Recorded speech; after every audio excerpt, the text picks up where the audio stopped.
How many times have we heard on his day, Paul Pogba is the best midfielder in the world? The discourse surrounding Paul Pogba and his career, not just at Manchester United, but over a whole span, is one that's going to continue for ages. And after today's news, this discourse is bigger now more than ever. It's been announced today that Paul Pogba has been banned from sports for 4 years due to doping allegations. Now, he's come out and said that he will take this to the Court of Arbitration of Sports. So it might not be a 4-year case, but let's be honest. If this is the end of Paul Pogba's career, this is ultimately a very underwhelming end. After joining Manchester United for a record fee back in 2016, 89 million Manchester United paid for their very own player. I know, funny, right? His time at Manchester United was definitely overwhelming, whether it was the discourse around the materials around him,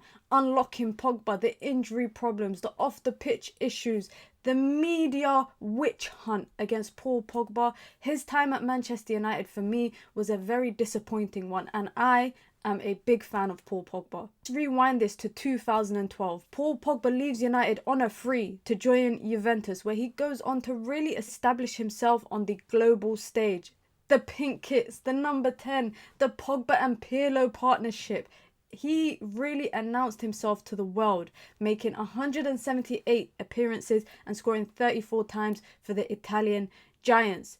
That's also when he began to announce himself on the international stage for France, winning 4 Serie A's, 2 Coppa Italias and 2 Super Cups, and not including the individual accolades such as the Golden Boy Award in 2013. He was part of the Serie A Team of the Year 3 years in a row, and like I said, he announced himself on the international stage for France in 2014, winning Young Player of the Competition at the World Cup. The move back to Manchester United, however, on paper was the perfect homecoming. It was a story that only novelists could write. A former Manchester United player departing the club at a young age to go and find himself and return with his superpowers that he's now developed, and it was time for him to help the club reignite themselves on the stage. But that did not happen. Paul Pogba joined Manchester United in 2016 with Adidas using their global outreach. Stormzy Pogba. I'm sure a lot of Manchester United fans remember exactly where they were when it was announced that Paul Pogba was returning to Manchester United. Paul Pogba officially returned back home. However, the situation did not turn out exactly how we thought it would. But went on to win the Carabao Cup and the Europa League in the same year with Manchester United in his debut year. The only silverware he'd actually go on to pick up with the club, with 233 appearances in all competitions, 39 goals and 51 assists. His best season arguably came when he returned from winning the World Cup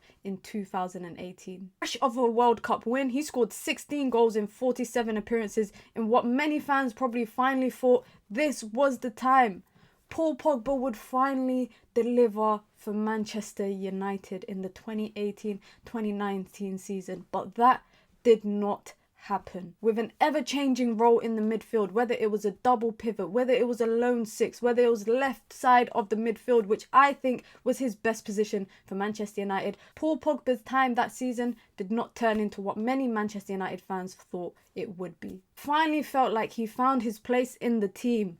The midfield giant could be the creator, the facilitator, the leader that Manchester United was dying for all these years as they looked to get back on the international and global stage, and that never came to fruition. The remainder of his time at Manchester United was just simply underwhelming. Let's put this into perspective. Across his time at Manchester United, Paul Pogba missed a staggering number of 117 games. Now, that might not sound like a lot, but it sounds like a lot when 51 of those games were just in one season.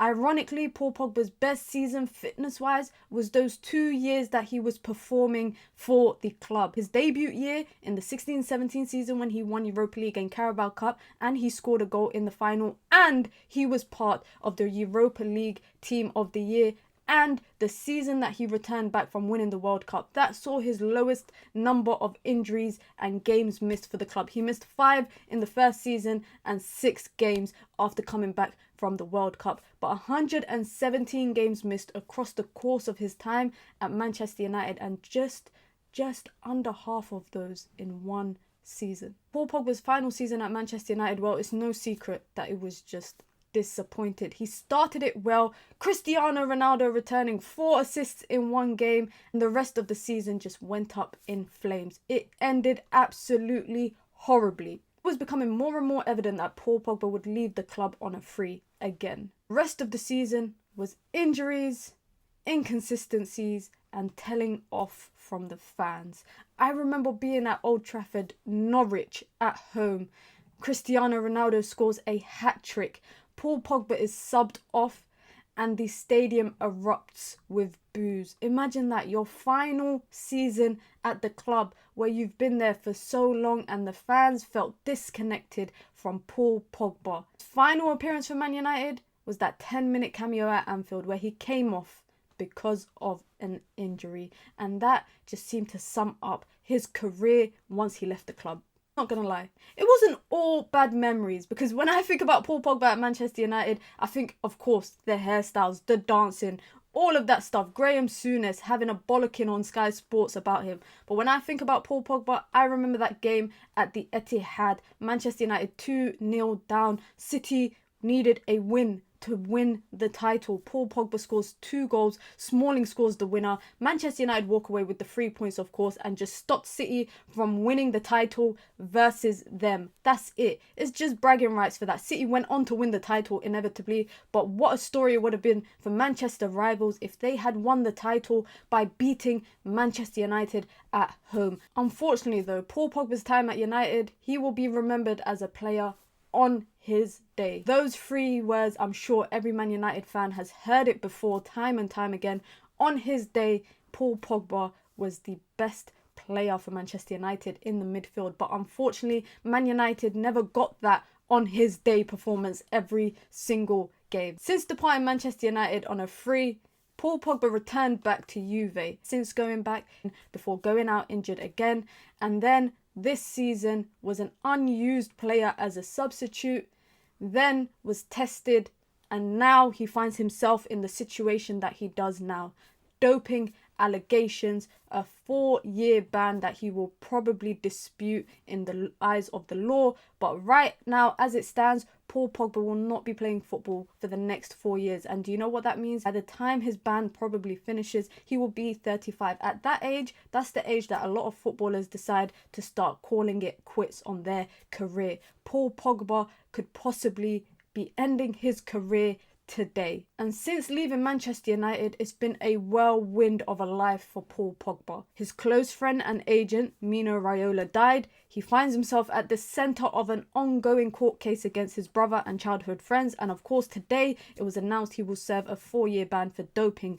Footballers' future is in the hands of the law. The law will decide whether Paul Pogba will serve the 4-year ban or whether he has enough evidence to show that he did not take any enhancing performance drugs on purpose. But from a footballing perspective, many could argue that Pogba's career at top flight European level was over since his last season at Manchester United. An underwhelming return to Juve, a 2020 Euro blunder, and missing the 2022 World Cup. The question begs to ask, will we ever see Paul Pogba playing to the levels that we saw once upon a time? I highly doubt it. My honest opinion, Paul Pogba undoubtedly has the ability, the talent, the technical skill to be one of the best midfielders in the world when he played.